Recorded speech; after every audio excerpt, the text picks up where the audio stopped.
Hello friends, जैसे कि आप लोग जानते हो हम लोग वास्तविक संख्याएं पढ़ रहे हैं। मैथ 10th में पहला लेसन है वास्तविक संख्याएं। आज हमारा ये दूसरा लेक्चर है। इससे पहले वाले लेक्चर में हमने डिस्कस किया था एचसीएफ क्या होता है, एलसीएम क्या होता है, उसके बारे में। तो आज हम लोग थोड़ा सा आगे बढ़ने वाले हैं। आज हम लोग क्या करने वाले हैं, उससे रिलेटेड कुछ उदाहरण डिस्कस करेंगे और कुछ क्वेश्चन डिस्कस करेंगे। ठीक है, तो आपसे एक छोटा सा रिक्वेस्ट है, प्लीज़ वीडियो को ज़्यादा से ज़्यादा शेयर कर दें अभी, कि जो भी बच्चे जिनको नोटिफिकेशन नहीं मिल पा रहा हो वो अपना जुड़ जाएं। ठीक है, तो चलिए देखते हैं। तो आज हम लोग क्या करने वाले हैं, जो नया बुक है, नए बुक के अकॉर्डिंग जो हमारा जैसे कि आप क्वेश्चन शो हो पा रहा होगा, उदाहरण नंबर 3 देखने वाले हैं ना। तो उदाहरण नंबर 3 आप में क्या बोल रहा है, तो अभाज्य गुणनखंड विधि द्वारा 96 और 404 का एचसीएफ ज्ञात कीजिए और फिर उनका एलसीएम भी ज्ञात कीजिए। तो हमारा क्या है, 2 नंबर उदाहरण नंबर 3 लिख लेता हूँ। उदाहरण 3 है, हमें किसका किसका एलसीएम निकालना है, तो 96 का है ना, और 404 का हमें एचसीएफ और एलसीएम ज्ञात करना है। तो आप 96 को अगर लिखना चाहोगे तो जब इसका फैक्टर करोगे आप, तो 2 गुणा 2 गुणा 2 गुणा 2 इस तरीके से आपको मिलेगा 5 बारी और फिर से 3। और 404 को आप लिखना होगा 2 गुणे 2 और 101 बारी में कटेगा। ठीक है, तो इस तरीके से आप मैंने ऑलरेडी अभाज्य गुणनखंडन करना सिखा दिया है, तो इस तरीके से आप कर लोगे।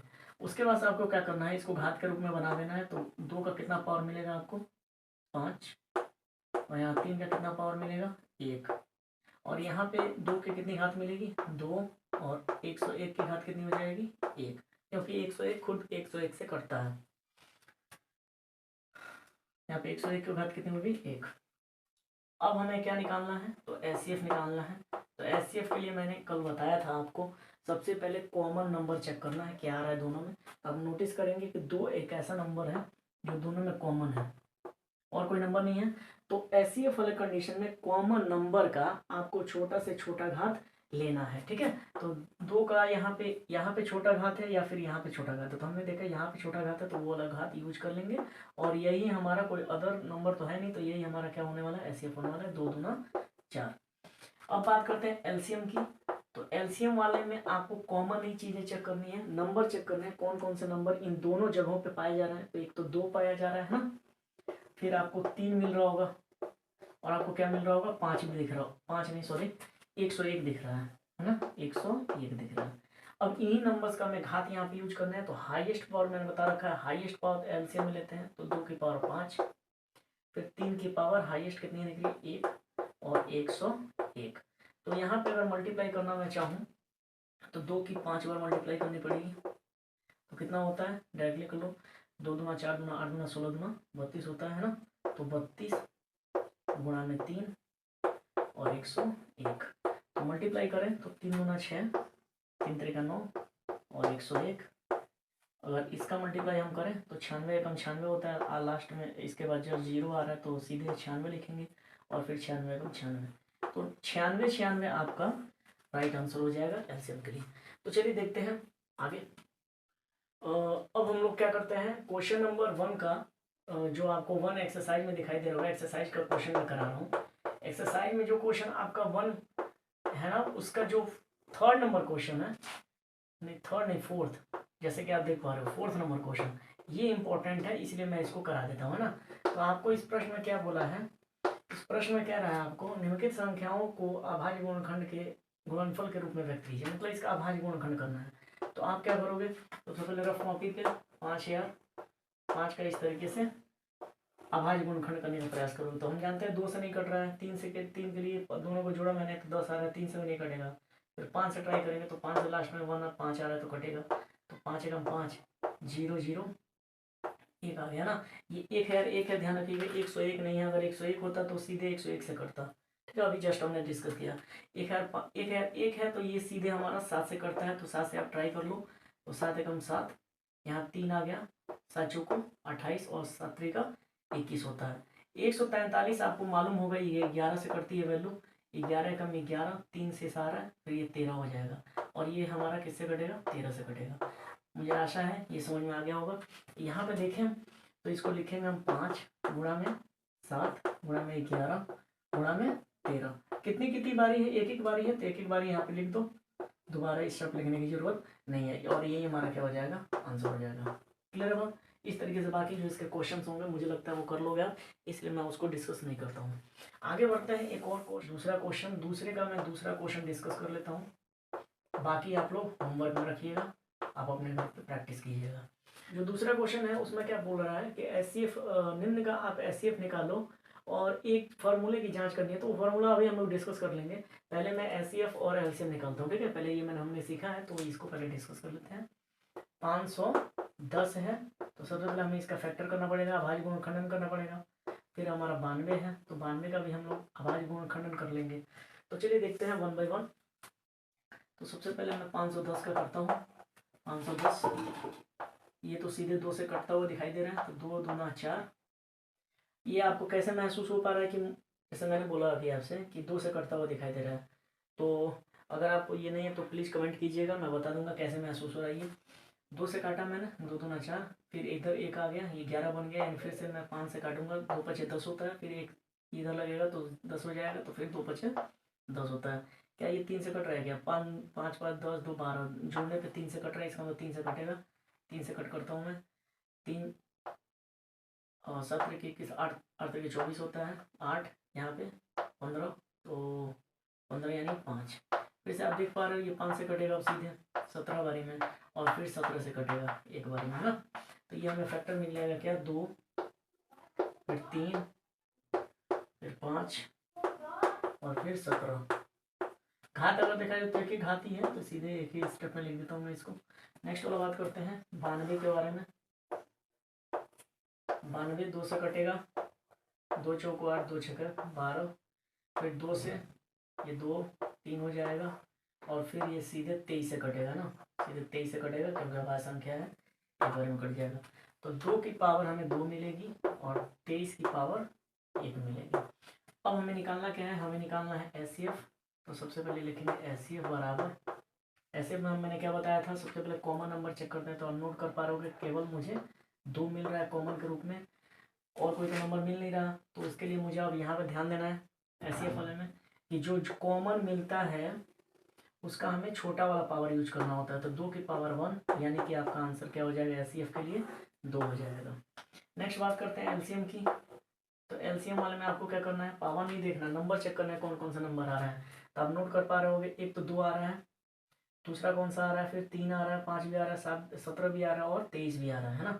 तो सबको लिखना पड़ेगा, हाईएस्ट घात वाला लिखना पड़ेगा। 2 की 2, 3 की हाईएस्ट घात कितनी है, 1। ओवरऑल में 5 की हाईएस्ट घात क्या है, 1। 17 की क्या है, 1। और 23 की क्या है, 1, है ना।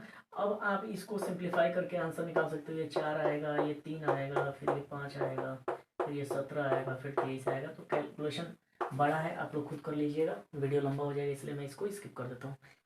अब हम जो पढ़ने जा रहे हैं उसको ध्यान से देखिएगा। हमें पढ़ना है, एक फैक्ट होता है, ये फैक्ट जनरली आपने पहले भी सुना होगा कि अगर हमारे पास 2 पूर्णांक हैं, जैसे कि दिया जा रहा है 50 और मान लेते हैं 20, है ना। 50 और 20 2 पूर्णांक दिए गए हैं, 2 संख्याएं हैं हमारे पास। तो आपने ये फैक्ट पढ़ा होगा, इन दोनों संख्याओं का गुणनफल, यानी 2 दिए गए संख्याओं का गुणनफल दिए गए संख्या में बोल के, यहाँ पर मैं पूर्णांक बोल रहा हूँ जैसा आपका बुक कह रहा है, तो पूर्णांक 2 दिए गए पूर्णांकों का गुणनफल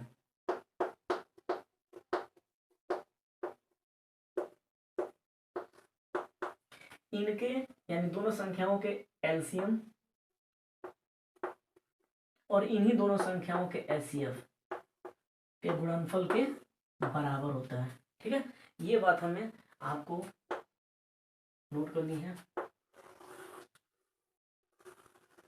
इंपॉर्टेंट है। अगर नहीं पढ़ा है तो आप पढ़ लीजिए, इससे रिलेटेड हमारा क्वेश्चन वेरीफाई करने के लिए बोला है, तो हम लोग उसको वेरीफाई करेंगे। ठीक है, बात क्लियर है। तो चलिए मैं इसी वाले क्वेश्चन को वेरीफाई करके दिखा देता हूँ, और जैसा कि बुक में क्वेश्चन 2 नंबर जो आया था उसको वेरीफाई करना था, तो आप लोग कर लीजिएगा, वर्क रहेगा वो। तो इसके लिए प्रश्न क्या कहना चाह रहा है, तो सबसे पहले ये कहना चाह रहा है कि दोनों पूर्णांकों का जो गुणनफल आएगा और इन्हीं दोनों का मैं एचसीएफ निकालूं, ठीक है ना, इन्हीं दोनों का मैं क्या निकालूं, एचसीएफ निकालूं, और इन्हीं दोनों का मैं फिर से क्या निकालूं, एलसीएम निकालूं और फिर इन दोनों का गुणा करूं, तो जो रिजल्ट आएगा वो दोनों गुणा इनके गुणा के बराबर आएगा। ये ऐसा स्टेटमेंट ये कह रहा है। तो चलिए देखते हैं सच में ऐसा होता है कि नहीं। तो मैंने पहले किया 50 का अभाज्य गुणनखंडन, फिर मैंने किया 20 का अभाज्य गुणनखंडन। 50 का अभाज्य गुणनखंडन आपको क्या मिलेगा, 2 से 25 हो जाएगा और 5 5 25 यानी 5 की पावर 2 मिल जाएगी। यहाँ पे देखा जाए तो 20 के लिए हमें मिलेगा 2 दूना 4 25 20 होता है, तो 2 की पावर 2 मिल जाएगी और 5 की पावर 1 मिल जाएगी। इस तरीके से हमें एचसीएफ निकालना हो तो एचसीएफ क्या निकलेगा, तो एचसीएफ में मैंने अभी बताया फिर से कॉमन वैल्यू उठानी है। तो देखो यहाँ पे 2 भी कॉमन है, 5 भी कॉमन है और इसका सबसे दो वाले में सबसे छोटा घात कितना है, 2 की पावर 1 है और 5 में सबसे छोटा घात कितना है, 5 की पावर 1 है। तो ये रिजल्ट कितना आ जाएगा, 10 आ जाएगा। फिर इसी तरीके से अगर हमने एलसीएम निकालने का प्रयास किया तो एलसीएम में क्या मिलेगा, तो इस बार कॉमन नहीं चेक करना है, सभी नंबर चेक करने हैं। तो हमें क्या मिल रहा है, 2 मिल रहा है हर जगह, तो इसे क्या मिल रहा है, 5 मिल रहा है। तो 2 की हाईएस्ट पावर दोनों जगह में क्या है, 2 है, ये ले लेंगे। और 5 की हाईएस्ट पावर क्या है, 2 है, ये भी ले लेंगे। तो क्या मिलेगा, 2 दूना 4 और 5 5 25, 25 चौका कितना होता है भाई, 100 होता है ना। अब इसके अनुसार अगर हम ये फार्मूले की जांच करें, जरा इधर देखिएगा, नोटिस कीजिएगा, फार्मूले की जांच करते हैं, जांच लिख देंगे। तो लेफ्ट हैंड साइड में आपको जो मिलेगा, लेफ्ट हैंड साइड क्या कहना चाह रहा है, तो लेफ्ट हैंड साइड ये कहना चाह रहा है कि जो पूर्णांक हमें दिए गए तो उनका गुणनफल निकालिए। तो 50 और क्या है, 20 है ना। तो 50 और 20 का हमारा क्या होगा, मल्टीप्लाई 5 दूना 10, 1000 आ जाएगा, 1000 आ जाएगा। फिर से आगे देखा जाए राइट हैंड साइड वाली वैल्यू में, तो इसने कहा था कि जो एलसीएम आया था, एलसीएम कितना है 100 और जो हमारा एचसीएफ आया, एचसीएफ कितना है 10, इनका गुणनफल कितना आ रहा है 1000। तो ये वाला जो फार्मूला हमने अभी पढ़ा वो हमारा इसके अनुसार क्या है, सत्य है ना, सत्य है। एक बात आप लोग प्लीज नोट कीजिएगा, ये जो स्टेटमेंट है ना, स्टेटमेंट में ऑलरेडी दिखाया हुआ है कि 2 दिए गए पूर्णांक, मतलब कि आपको जो ये जो फॉर्मूला वैलिड है वो आपको एक चीज नोट करनी है, कहीं पे साइड में लिख लो ये बात, ये जो फॉर्मूला है ना वो केवल 2 नंबर के लिए वैलिड है। मतलब 2 ही नंबर आपके पास अगर हो, उनका एचसीएफ और एलसीएम बोला गया हो निकालने के लिए, तभी ये फॉर्मूला वहाँ पे अप्लाई होगा। अगर मैं बोल दूँ आपसे कि 3 नंबर हो, जैसे कि 10 है, फिर 15 है, फिर 20 है, इनका एलसीएम निकालिए, तो तीनों नंबर का क्या गुणनफल इनके एचसीएफ और एलसीएम के बराबर आएगा, तो बिल्कुल नहीं आएगा। ठीक है, ऐसा बिल्कुल भी नहीं होगा। केवल ये किसके लिए फार्मूला वैलिड है, केवल 2 नंबरों के लिए वैलिड है। आई होप आपको समझ में आ गया होगा। तो बस आज के लिए इतना ही, बाकी नेक्स्ट वीडियो में हम लोग डिस्कस करने वाले हैं। और प्लीज़ रिक्वेस्ट है आपसे, ज़्यादा से ज़्यादा बच्चों को शेयर ज़रूर करें। ठीक है, अपना ख्याल रखिए।